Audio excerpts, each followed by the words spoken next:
Et c'est dans très peu de temps que l'horloge fleurie va passer aux fleurs d'été. Maintenant, nous allons retrouver notre fil rouge consacré aux dents avec vous, Dr Christophe Sabev. Bonsoir. Bonsoir. Alors aujourd'hui, nous allons parler de quelque chose qui est très très à la mode, c'est-à-dire le blanchiment des dents. Alors avec l'âge, les dents deviennent moins blanches. Pourquoi ? C'est vrai, il faut penser que la surface de l'émail n'est pas tout à fait plane.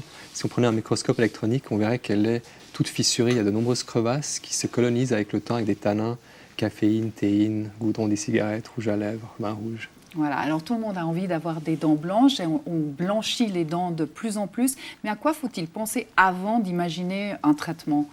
Alors, il y a plusieurs choses auxquelles il faut penser. Ces blanchiments ne blanchissent que la dent, pas les choses qui ont été rajoutées par la suite, c'est-à-dire les obturations, du tartre qui pourrait être des taches qui sont extrinsèques à la dent, ou encore des dents qui ont été dévitalisées au préalable. Donc ça, c'est important. Et puis, il faut bien se faire nettoyer les dents avant d'imaginer un traitement. Oui, sinon ça ne sert à rien. Il faut enlever la couche de taches extrinsèques à la dent, c'est-à-dire les taches qui n'appartiennent pas à la dent. Et ensuite, on peut agir sur la dent elle-même. Et avoir des dents saines. Absolument. Alors, il y a plusieurs méthodes qui existent. La plus fréquente est celle que vous faites vous-même dans votre cabinet. Ça se passe avec une petite gouttière, en fait. Expliquez-nous. Oui, c'est une gouttière qu'on réalise sur des modèles en plâtre, faite d'après les dents du patient. Et c'est une gouttière qu'on porte à domicile pendant une semaine chaque jour. Il y a deux manières, soit toute la nuit, pendant une semaine ou 2 fois par jour, une demi-heure. C'est bien de commencer par les dents du haut, ça permet d'avoir un contraste avec les dents du bas. Et quand on est satisfait de la teinte, si on ne veut pas être trop blanc, on s'arrête et on rattrape avec le bas.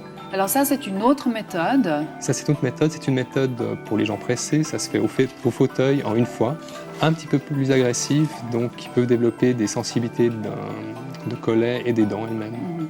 Alors, il faut compter combien, en fait, pour ces traitements ? On sait à peu près, c'est je crois 600 francs pour voilà. la gouttière. Alors les gouttières, la réalisation des gouttières, compte-t-il dans le détartrage au préalable, il faut compter 600 francs. C'est un investissement de départ. Il faut savoir aussi que la durée du traitement, la blancheur des dents va rester pendant quelques années, 2 ans, 3 ans, et puis... Donc il faudra refaire le traitement. Il faudra refaire le traitement. Donc là, il n'y a pas besoin de réinvestir pour les gouttières. Il suffit de racheter le produit qui doit coûter dans les... Et la lampe, c'est plus cher, ça c'est entre 800 et 1200 francs, quelque chose comme ça.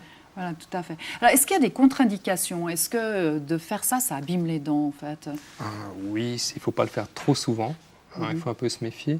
Mais c'est moins abrasif que du bicarbonate ou des acides, genre citron, et ce genre de choses. D'accord. Alors ça, c'est tout ce qu'on trouve dans le commerce actuellement. Parce que comme on l'a dit, il y a vraiment un phénomène de dents. Avoir des dents blanches, ça veut dire qu'on est jeune et en bonne santé. Donc tout le monde veut des dents blanches. On trouve énormément de produits dans le commerce. Alors qu'est-ce que vous en pensez de ces produits ? Alors, ça a toujours existé, d'essayer de trouver des trucs pour avoir les dents plus blanches que blanches. Vous parliez du bicarbonate, par exemple. Voilà. Ça, c'est un truc de grand-mère. Absolument. Ça marche bien, mais il faudrait essayer de le faire 1 fois par année, voire 2. C'est quand même très abrasif. Ça va vous enlever une couche d'émail. Donc, à force d'user l'émail, c'est bien parce que vous enlevez une couche d'émail qui est colonisée par ces tanins qui foncent la dent, qui donnent cette couleur ivoirine. Mais évidemment que l'émail va aller en diminuant. Et quand vous n'avez plus d'émail, vous tombez sur la dentine qui, elle, est très jaune. Et là, ça devient très vilain. D'accord. Et puis alors, ces autres pâtes dentifrice qui nous promettent des dents blanches. Alors bon, pour les fumeurs, ils peuvent les utiliser 1 fois ou 2 par semaine. Ça va les aider. Enfin, rien ne vaut... Donc pas plus, parce que ça peut abîmer les dents. Oui.